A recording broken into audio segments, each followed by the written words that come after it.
ઘણી બધી આપણે શિકાયતો મળતી હતી કે ઓટો રિક્ષાઓમાં જે પેસેન્જરો પાસેથી જે ઓટો રિક્ષાવાળા છે એ પૈસા બહુ વધારે લે છે, કોઈ સિસ્ટમ નથી.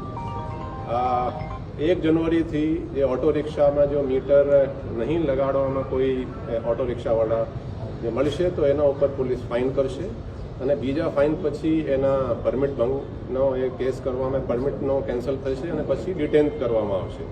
એટલે આ ડિસેમ્બર માસ છે, અત્યારે હું તમામ ઓટો રિક્ષાવાળાના ડ્રાઈવર અને ઓનર્સને અપીલ કરું છું કે તમે એમાં મીટર લગાડો. અને ઇન્ટરેસ્ટિંગ વાત શું છે કે દર વર્ષે જે ઓટો રિક્ષા છે એનું રિન્યુઅલ થાય છે આરટીઓમાં. જ્યારે રિન્યુઅલ થાય ત્યારે એમાં મીટર લગાડીને જાય છે. મીટર લગાડીને જાય ત્યાં એનો પાસ થાય. એટલે ટૂંકમાં આ છે કે તમામ ઓટો રિક્ષાવાળા પાસે એનો મીટર છે પણ એ ઘરે રાખે છે, એનો ઉપયોગ કરતા નથી. એટલે આપણે આ ડિસિઝન લીધું છે કે 1 જનવરીથી એનો એન્ફોર્સમેન્ટ કરવાના છે.